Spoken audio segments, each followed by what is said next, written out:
بسم اللہ الرحمن الرحیم۔ قرآن اور حدیث پر عمل کرو اور دونوں جہانوں میں کامیابی کا ذریعہ بن جاؤ۔ رسول اللہ صلی اللہ علیہ وسلم نے چند لوگوں کو کچھ عطیہ دیا اور ساتھ وہاں موجود تھے۔ وہ کہتے ہیں کہ رسول اللہ صلی اللہ علیہ وسلم سے ان میں سے ایک شخص کو کچھ نہ دیا، حالانکہ وہ ان میں مجھے سب سے زیادہ پسند تھا۔ میں نے کہا حضور آپ نے فلاں کو کچھ نہ دیا، حالانکہ میں اس سے مومن گمان کرتا ہوں۔ آپ نے فرمایا مومن یا مسلمان؟ میں تھوڑی دیر چپ رہ کر پھر پہلی بات دہرانے لگا۔ حضور صلی اللہ علیہ وسلم نے بھی دوبارہ وہی جواب دے دیا۔ پھر آپ صلی اللہ علیہ وسلم نے فرمایا کہ اے ساتھ باوجود یہ کہ ایک شخص مجھے زیادہ عزیز ہے، پھر بھی میں اس سے نظر انداز کر کے کسی اور دوسرے کو اس خوف کی وجہ سے یہ مال دے دیتا ہوں کہ وہ اپنی کمزوری کی وجہ سے اسلام سے پھر جائے اور اللہ اسے آگ میں اندھا ڈال دے۔ اس حدیث کو یونس، صالح، معمر اور زیری کے بھتیجے عبداللہ نے زیری سے روایت کیا ہے۔ صحیح بخاری 27۔ ایک آدمی نے رسول اللہ صلی اللہ علیہ وسلم سے پوچھا کون سا اسلام بہتر ہے؟ آپ صلی اللہ علیہ وسلم نے فرمایا کہ تو کھانا کھلائے اور ہر شخص کو سلام کرے، خواہ اس کو تو جانتا ہو یا نہ جانتا ہو۔ صحیح بخاری 28۔ حضرت صلی اللہ علیہ وسلم نے فرمایا مجھے دوزخ دکھلائی گئی تو اس میں زیادہ تر عورتیں تھیں جو کفر کرتی ہے۔ کہا گیا حضور کیا وہ اللہ کے ساتھ کفر کرتی ہے؟ آپ صلی اللہ علیہ وسلم نے فرمایا کہ خاوند کی ناشکری کرتی اور احسان کی ناشکری کرتی ہے۔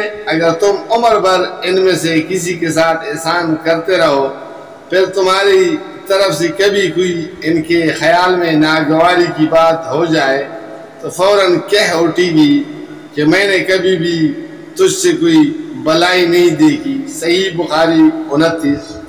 میں اس شخص یعنی حضرت علی رضی اللہ تعالیٰ عنہ کی مدد کرنے کو چلا۔ راستے میں مجھے ابو بکر ملے، پوچھا کہاں جاتے ہو؟ میں نے کہا اس شخص حضرت علی رضی اللہ تعالیٰ کی مدد کرنے کو جاتا ہوں۔ ابو بکر نے کہا اپنے گھر کو لوٹ جاؤ۔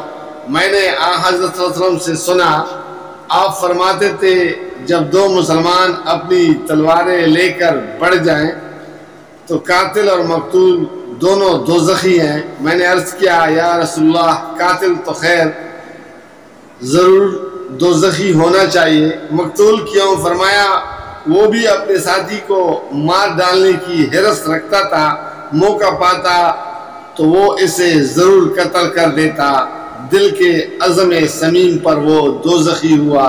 صحیح بخاری 30۔